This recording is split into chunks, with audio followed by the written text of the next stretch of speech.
ബി.ജെ.പിയുടെ കേരള അധ്യക്ഷനെ പ്രഖ്യാപിക്കാൻ ഇനി മണിക്കൂറുകൾ മാത്രമാണ് മുന്നിൽ നിൽക്കുന്നത്.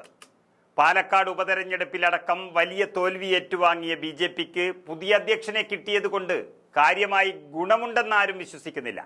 എല്ലാ തെരഞ്ഞെടുപ്പിന് മുൻപും വലിയ അവകാശവാദങ്ങൾ ഉയർത്തിവിടുന്ന ബി.ജെ.പിക്ക് പക്ഷേ ഫലം വരുമ്പോൾ നിലം തൊടുന്ന പതിവില്ല. പാലക്കാടും അതുതന്നെയാണ് സംഭവിച്ചത്. ഇതിന് പിന്നാലെയാണ് സുരേന്ദ്രനെ വീഴ്ത്താനുള്ള നീക്കങ്ങൾ പാർട്ടിയിൽ വിമതപക്ഷം ശക്തമാക്കിയത്. ഈ നീക്കങ്ങൾ ഫലം കാണുമോ എന്നതിന് കൂടിയാണ് മണിക്കൂറുകൾക്കുള്ളിൽ അവസാനമാകുന്നത്. ഒരുപക്ഷെ പാലക്കാട് പിടിച്ചെടുത്തിരുന്നുവെങ്കിൽ വരുന്ന 2 ടേമുകളിൽ എതിരില്ലാതെ സുരേന്ദ്രന് ബി.ജെ.പിയുടെ അമരത്ത് വാഴാമായിരുന്നു. പക്ഷെ സംഭവിച്ചത് മറ്റൊന്നായതുകൊണ്ട് തന്നെ വേറെ വഴികൾ സംസ്ഥാന പ്രസിഡന്റിന് മുന്നിൽ ഇല്ല എന്നതാണ് വാസ്തവം. എന്തായാലും കൃഷ്ണദാസ് പക്ഷം ഉൾപ്പെടെയുള്ളവർ നേതൃത്വത്തിന്റെ വീഴ്ചയ്ക്കെതിരെ രംഗത്തെത്തിക്കഴിഞ്ഞു. സ്ഥാനാർത്ഥി നിർണയം മുതൽ തെരഞ്ഞെടുപ്പ് പ്രചരണങ്ങൾക്കിടെ സന്ദീപ് പാർട്ടി വിട്ട് കോൺഗ്രസിലെത്തിയതുവരെ ബി.ജെ.പിക്ക് തിരിച്ചടിയാണെന്നാണ് വിമർശനം. ഇതിനെല്ലാം ഒടുവിലാണ് സുരേന്ദ്രൻ കളമൊഴിയാനുള്ള സന്നദ്ധത അറിയിച്ച് രംഗത്ത് വന്നത്.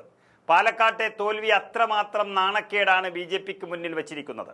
എ ക്ലാസ് മണ്ഡലമാണ് ബി.ജെ.പിക്ക് പാലക്കാട്. അവിടെ 15,000-ൽ പരം വോട്ടുകളാണ് ബി.ജെ.പിക്ക് കുറഞ്ഞുപോയത്. പാലക്കാട് വഴി പൂപ്പൽ പോലെ കേരളം ഒന്നാകെ പടർന്നു പിടിക്കാമെന്ന ചിന്തയിൽ പണം വാരി എറിഞ്ഞാണ് ബി.ജെ.പി തെരഞ്ഞെടുപ്പിനെ നേരിട്ടത്. ഈ ശ്രീധരൻ ഉണ്ടാക്കിയ മേൽക്കൈ പക്ഷേ പാലക്കാട്ട് ബി.ജെ.പിക്ക് കൈമോശം വന്നു. ഈ വർഷം നടക്കുന്ന തദ്ദേശ സ്വയംഭരണ തെരഞ്ഞെടുപ്പിൽ പാലക്കാട് നഷ്ടമാകുന്ന ഒരു പരിതസ്ഥിതി കൂടി എത്തിയതോടെയാണ് കേന്ദ്ര നേതൃത്വം ശക്തമായ നടപടികളുമായി എത്തിയത്. പാർട്ടിയിൽ എതിർവാക്കില്ലാതെ മുന്നോട്ട് പോയ സുരേന്ദ്രന് പാലക്കാട് ഉപതെരഞ്ഞെടുപ്പിലെ തോൽവിയാണ് വലിയ തിരിച്ചടിയായത്. പാലക്കാട്ട് സ്ഥാനാർത്ഥി പ്രഖ്യാപനം മുതൽ പാർട്ടിക്കുള്ളിൽ ആഭ്യന്തര പ്രശ്നങ്ങളും ആരംഭിച്ചിരുന്നു. ശോഭാ സുരേന്ദ്രനെ സ്ഥാനാർത്ഥിയാക്കണമെന്ന ആവശ്യം ശക്തമായിരുന്നുവെങ്കിലും സി കൃഷ്ണകുമാറിനെയാണ് സംസ്ഥാന നേതൃത്വം തെരഞ്ഞെടുത്തത്. ഇത് വലിയ തോതിലുള്ള വിഭാഗീയതയ്ക്കും കാരണമായി. ഇതിന് പിന്നാലെയാണ് നേതൃത്വത്തെ വിമർശിച്ചുകൊണ്ട് സന്ദീപ് വാര്യർ പാർട്ടി വിടുന്നതും കോൺഗ്രസിൽ ചേർന്നതും. ഇതും വലിയ ക്ഷീണമുണ്ടാക്കി. തെരഞ്ഞെടുപ്പ് ഫലം പ്രതികൂലമായതോടെ ആഭ്യന്തര കലഹം ശക്തമാകുകയും ചെയ്തു. ഇതിന് പിന്നാലെ ശോഭാ സുരേന്ദ്രൻ പാലക്കാട് മത്സരാർത്ഥിക്കെതിരായി പ്രവർത്തിച്ചതായി ബി.ജെ.പി കേന്ദ്ര നേതൃത്വത്തിന് സംസ്ഥാന നേതൃത്വം റിപ്പോർട്ട് സമർപ്പിച്ചതോടെ ആഭ്യന്തര കലഹം അതിന്റെ ഉച്ചസ്ഥായിയിലെത്തി.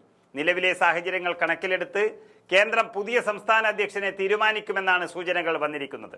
അങ്ങനെ സംഭവിച്ചാൽ രാജീവ് ചന്ദ്രശേഖർ, എം.ടി. രമേശ് എന്നീ 2 പേരുകൾക്കാണ് മുൻതൂക്കം. ശോഭാ സുരേന്ദ്രനെ പരിഗണിച്ചാൽ വിഭാഗീയത ആളിക്കത്തുമോ എന്ന് ബി.ജെ.പി ഭയക്കുന്നു. അതേസമയം സുരേന്ദ്രൻ തന്നെ തുടരുമെന്ന വാർത്തകളും ഡൽഹിയിൽ നിന്ന് ലഭിക്കുന്നുണ്ട്. നേരത്തെ തോൽവിയുടെ ഉത്തരവാദിത്വം ഏറ്റെടുത്ത് സംസ്ഥാന അധ്യക്ഷൻ സുരേന്ദ്രൻ രാജ്യസന്നദ്ധത അറിയിച്ചിരുന്നുവെങ്കിലും കേന്ദ്രം ആ ആവശ്യം അംഗീകരിച്ചിരുന്നില്ല. തൽക്കാലം അധ്യക്ഷനെ മാറ്റേണ്ടതില്ല എന്നായിരുന്നു കേന്ദ്ര നിലപാട് വന്നത്. എന്നാൽ പുതുതായി ചുമതലയേൽക്കുന്ന ദേശീയ നേതൃത്വം പാർട്ടിക്കുള്ളിലെ ഗ്രൂപ്പ് പ്രവർത്തനങ്ങൾ തടയുന്നതിനായി പുതിയ സംസ്ഥാന അധ്യക്ഷൻ എന്ന സാധ്യത പരിശോധിച്ചേക്കുവാൻ തീരുമാനിച്ചതായും റിപ്പോർട്ടുകൾ വരുന്നു.